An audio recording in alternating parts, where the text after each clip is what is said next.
All right, and we're live. Welcome to the fifth edition of our weekly call for the working group for the merge request report widgets. I hope I got that right. And going straight into the agenda, we have some announcements. So as we talked last week, we were going to start off with the implementation on the engineering side.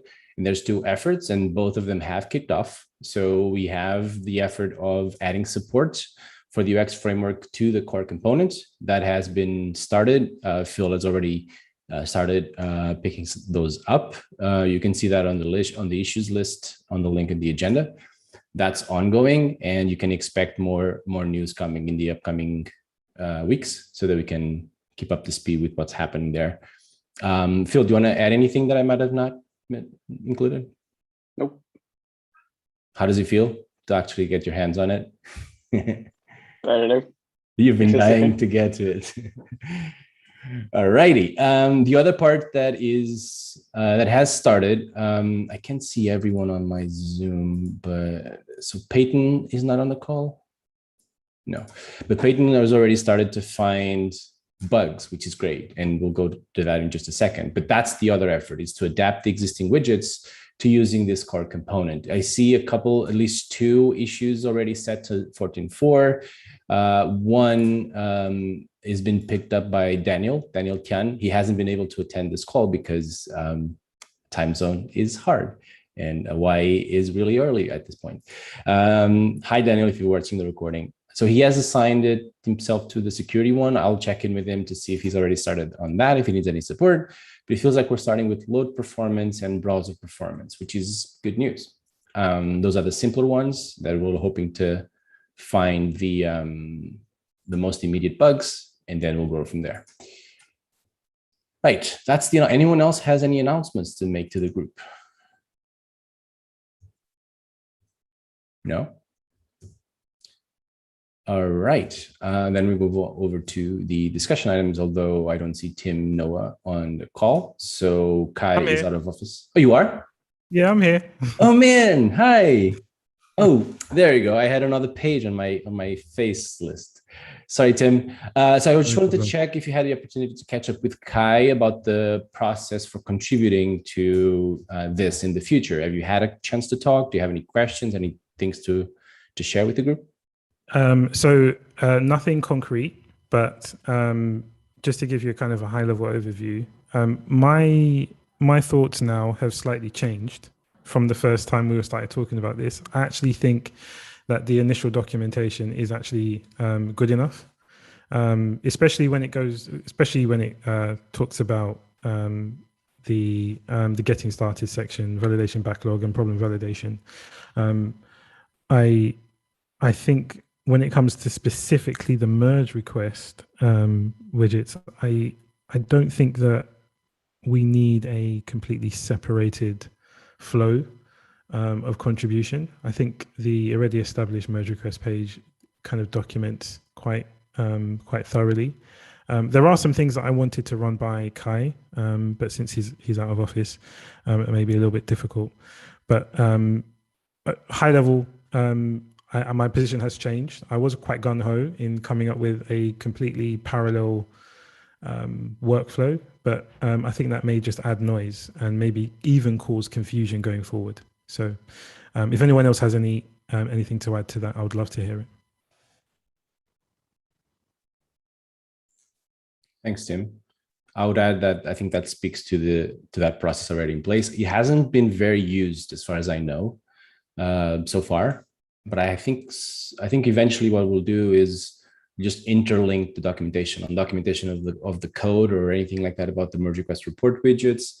We'll just make sure to include a link for that process so that they cross-reference a little bit, and that's actually good to hear. So thanks for that. Anyone else has thoughts on that? Not a thought, but mostly like a question. What specifically are you folks talking about? I got lost for a moment. It's the process for contributing new things that are not. So, for example, if you want to have a new widget or a new feature that is not supported by the UX framework, anything that falls outside of the guidelines, we would like to have a process for the future to accommodate those needs, so to speak. Awesome. Is that right, Tim, Noah? Please fill in. That's great. No, you were right. Thanks. Did you notice, Tim, that I called you by the two names? Yeah, I did. Thank you. As I appreciate requested it. before. All I right. appreciate it. Anyone else has more thoughts on that? All right. Thanks for taking notes, Chayana. So we move on to technical discussions, I guess, if nobody has any pressing discussion items. Does anybody have any concerns, something that we might not have discussed yet? We have time, so might as well use it.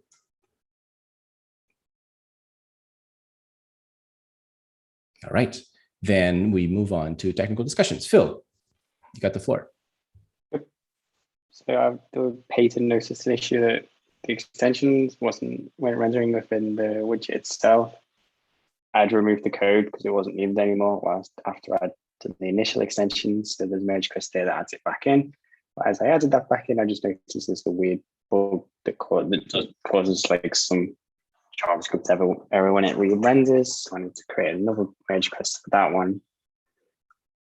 I'll probably do that next week. And then I've also pushed another merge request that supports the top level state icons. I've signed that to Jeremy for review. Nice, good news.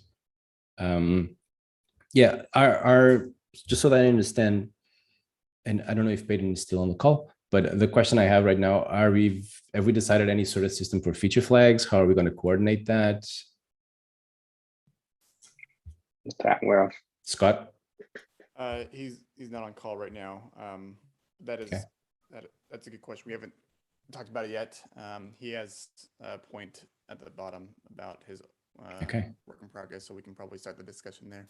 Oh yeah, absolutely. It's something that will only be relevant once we start merging the code. And we had discussed before that the expectation is for this effort from Peyton to start kicking the tires. It might not be ready for merging right away in 14.4, but the value is definitely great in finding these holes. So thanks, Phil, for patching the bugs. And thanks, Peyton, for pushing this forward and everyone else looking into this. This is very much appreciated. So I guess that takes care of your two announcements. Scott, do you want to read Peyton's point, or is it that just it? Yep, no, I'm happy to. Yeah, he just basically, he has a work in progress MR for refactoring over to the new widget link there. So still in progress. Yeah, we can start the discussion on the feature flag there. Ooh, I like the give me just a second. I'm going to try to put this on the video. Please don't fail me, Windows. Come on. All right. Can you see my screen? Yes. All right. So he's already shown the progress that is made so far. And in here, we can see the two widgets side to side. I'm guessing one of these is the old one. The other is the new one. And as the icons get added, they'll probably be updated in looks and start to be more in line with what the UX framework dictates. So this is exciting. It's actually starting to see some things fall into place, which is, I don't know about you, but exciting for me. So yeah, I'll stop sharing now. Thanks, Scott, for reading that. And thanks, Peyton, for pushing the MR. Right, then we have nothing else on the agenda. Anyone wants to share anything else? Or are we going to get some free time back? All right. Don't feel shy. All right, this is good. Thanks everyone for another productive call, and thanks everyone for pushing this forward. I feel like it jolts everyone into action by seeing other people getting their hands dirty. So let's get it done. Thanks everyone. Have a wonderful weekend, and I'll see you all.